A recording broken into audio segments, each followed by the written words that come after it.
seja sensível à voz de Deus. Ele fala com você, não negligencie aquilo que o Espírito Santo está liberando sobre a sua vida. Deus abre as portas, mas Ele não remove pedras, porque as portas é Deus quem abre, mas as pedras sou eu e você que temos que remover. Quando Lázaro estava há 4 dias morto, naquele sepulcro, o Senhor disse, tirem a pedra.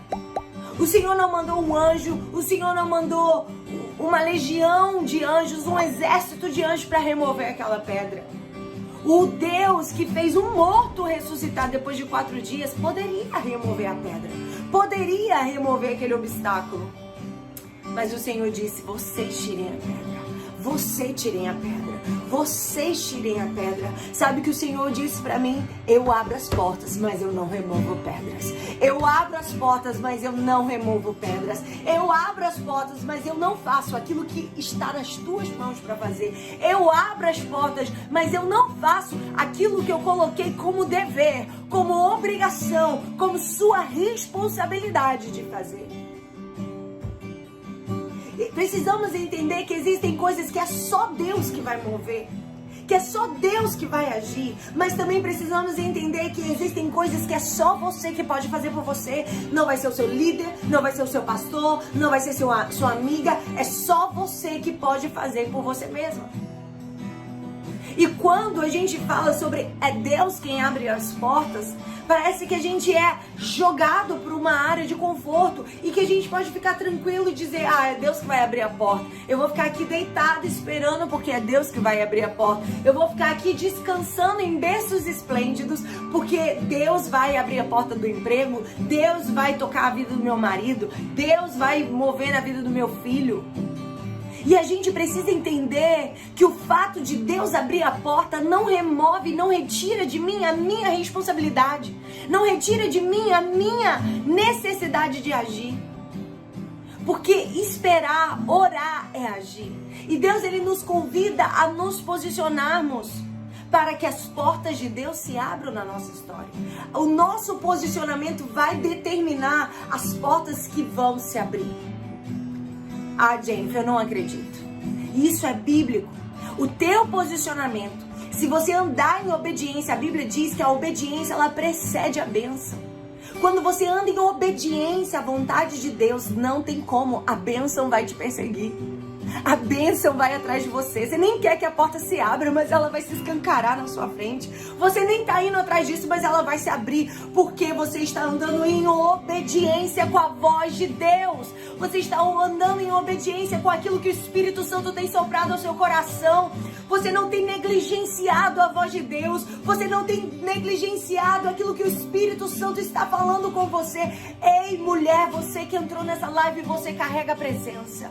Você carrega o Espírito Santo. E às vezes o Espírito Santo fala com a gente não acredita. Às vezes o Espírito Santo fala com a gente não dá ouvidos. Às vezes o Espírito Santo fala com a gente pensa, não é comigo, é uma coisa minha. Mas uma coisa que o Espírito Santo tem ministrado no meu coração é aprender a discernir essa voz que fala aqui dentro. É discernir que essa voz que fala aqui dentro, muitas vezes é a voz do Espírito Santo. Dizendo, minha filha, não vai por aqui. Minha filha, faz assim. Minha filha, anda em obediência. Minha filha, não abra seu coração para essa pessoa. Minha filha, não faça dessa maneira. Ei, seja sensível à voz de Deus. Ele fala com você, não negligencie aquilo que o Espírito Santo está liberando sobre a sua vida. Ele fala e Ele deseja se revelar a nós. E eu quero te convidar a você ler comigo uma palavra que o Espírito Santo ministrou no meu coração. Uma mulher que não terceirizou aquilo que cabia a ela fazer. Eu vou falar sobre uma mulher que não se vitimizou, mas ela perseverou. Ei, o Senhor, Ele te chama a perseverar hoje. O Senhor, Ele te chama a você persistir, a você não desistir. Abra sua Bíblia em Lucas capítulo 18 e conta a história que não fui eu que contei, mas o maior contador de parábolas que geram transformação, geram impacto. contou para nós, que é Jesus Cristo. Jesus contou essa parábola. Lucas 18, do 1 ao 8 diz: e contou-lhes também uma parábola sobre o dever de orar sempre. Repita comigo: dever de orar sempre. Você que está aí na sua casa, diga: dever de orar sempre e nunca desfalecer. É como se a chave já estivesse na porta. Já estivesse na porta. A chave dessa parábola já está na introdução dela. A chave dessa palavra já está na porta.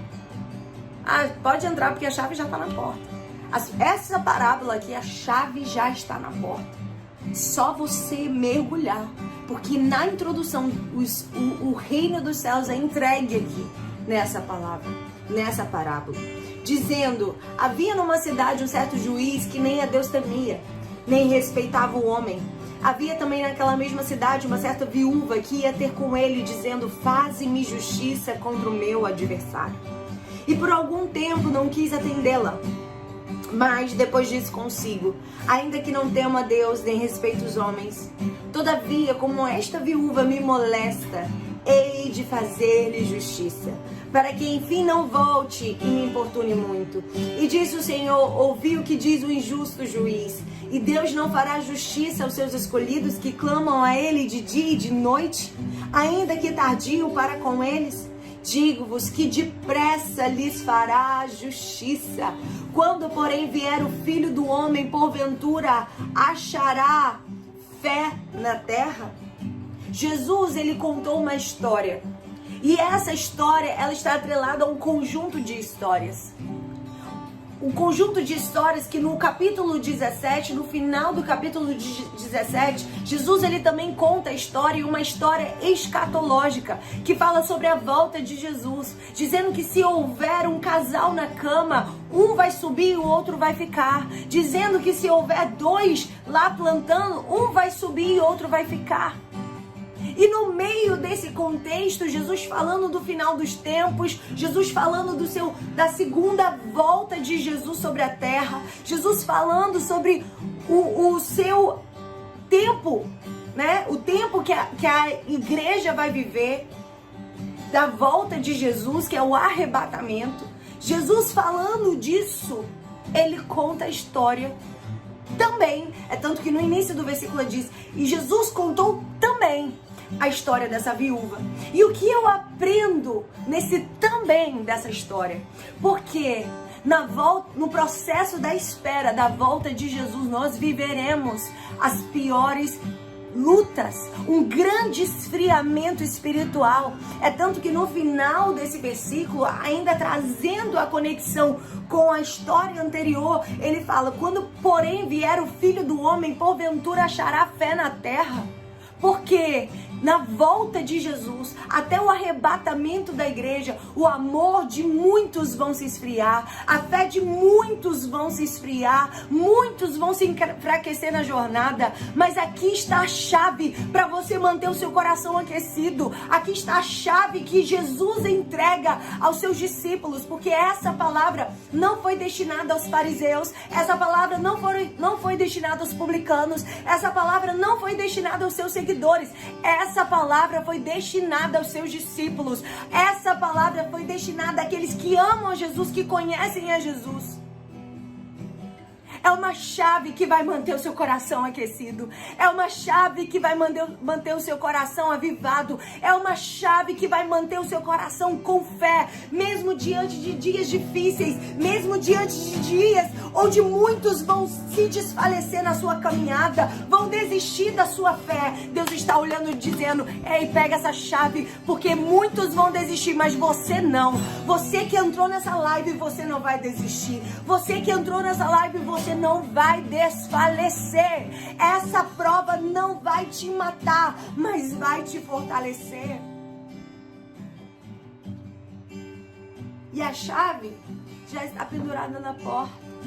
Aqui a gente vai entender o que Jesus está querendo trazer de revelação aos seus discípulos. E aqui ele ensina a necessidade de orar sempre. E sem desfalecer, sem desistir, Sabe que o Senhor está dizendo aqui para mim, para você, que orar faz parte da nossa vida com Deus. Não tem como nós negligenciarmos a nossa vida de oração. Não tem como negligenciarmos o nosso tempo com Deus. O que Jesus está dizendo aqui é: ore sempre. Isso é um princípio, isso é um mandamento. Ah não, quando a minha líder, ela faz lá aquela campanha de oração, vamos aqui fazer uma campanha de oração, vamos orar nas madrugadas, uma acorda 3, outra acorda 2, outra acorda 1. Não, mas eu não vou fazer isso, eu só vou orar quando eu sentir. Eu só vou orar quando o Senhor me tocar. Eu só vou orar quando o Senhor me mostrar. Deus está dizendo aqui nessa palavra: oração não é sentimento, oração é mandamento, oração não é sentimento, oração é mandamento. Quem ama o Senhor e quer andar em obediência deve ter uma vida de oração. E sabe por que muitos começam bem e não terminam bem? Sabe por que muitos começam com o coração queimando, mas não terminam bem? Sabe por que muitos começam ali avivados, cheios do Espírito, querendo entregar sua vida a Jesus, viver para Ele, mas se perdem no meio do caminho? Porque não perderam apenas a si mesmo, mas perderam a sua vida de oração. Entenda uma coisa: a oração não é para você entender quem você é. A oração é para você entender quem Deus é na sua vida. A oração não é para entender sobre os teus sentimentos, não é terapia. Oração é para você entender quem Ele é na sua história, quem Ele é quando o médico diz que não, quem Ele é quando os seus sonhos são arruinados, quem Ele é quando o homem diz acabou para ela. Mas quem tem vida de oração, ainda que tenha homens dizendo acabou para ela sabe que tem um segredo, ela sabe que tem uma aliança, ela sabe que tem uma profundidade. Mulher, você que está aqui nessa live, Deus, Ele te chama para uma profundidade. Uma profundidade. Qual é a profundidade? Vida de oração. Vida de oração é: hoje eu acordei, não estou com vontade de orar, então não vou orar. Não. Isso não é vida de oração. Vida de oração é: ainda que eu não tenha vontade, ainda que eu não queira, ainda que eu esteja desanimada, ainda que eu tenha pecado, eu vou me dobrar. Eu vou dobrar aqui o meu joelho. Eu vou pedir perdão pelos meus pecados. Eu vou clamar. Mesmo a Jennifer, mas eu não sei nem orar. Orar se aprende orando. Orar se aprende orando. Orar se aprende praticando. A gente sabe conversar com o nosso amigo, a gente sabe falar com o terapeuta, mas a gente não sabe parar na presença de Deus. Nem que seja, dobre o seu joelho e fique em silêncio, mas não negocie o seu tempo de oração, não negocie o seu tempo de busca, não negocie o seu tempo de oração, porque Deus, Ele não está te dizendo ora quando você quiser, ora quando você tiver vontade. Ele está falando: essa parábola é para que vocês entendam que para vocês permanecerem no caminho onde o diabo vai querer roubar a sua fé, onde o diabo vai querer roubar a sua alegria, onde o diabo vai querer roubar a sua esperança, onde o diabo vai querer te colocar na depressão, na sarjeta, triste, deprimido, sem coragem de levantar da cama. Para que você possa vencer, é necessário orar. É necessário orar. É necessário orar. Jesus, sendo Deus, Ele parava tudo e dizia: eu vou subir ao monte porque eu vou orar. Jesus, sendo Deus, Ele tirava tempo de oração, porque nós não vamos tirar. Sabe o que essa palavra, ela vai nos ensinar, essa parábola vai nos ensinar? É que nós queremos muito. Nós queremos as portas abertas, nós queremos os milagres, nós queremos que Deus mande a bênção sobre a nossa vida, sobre a nossa casa. Nós queremos o que Ele faz, mas nós rejeitamos o que temos que fazer. Nós queremos aquilo que Ele faz, mas nós rejeitamos aquilo que temos que fazer. Hoje, nessa palavra, o Senhor, Ele está te convidando: ei, chegou a hora de sair da zona de conforto. O chamado, a caminhada com Jesus não é um lugar de conforto. Carregar a cruz nos ombros não é confortável. Negar a si mesmo não é confortável. E quando Deus, Ele revela essa palavra, não queira só o que eu faço. Porque é necessário querer aquilo que você precisa fazer. É Deus quem abre a porta, mas sou eu que preciso me posicionar em oração para Deus abri-la. É Deus quem abre a porta, mas sou eu que não posso desistir de crer e orar. Aqui nós podemos ver que o nosso posicionamento, quando assumido com perseverança, com insistência, faz o céu se abrir a nosso favor.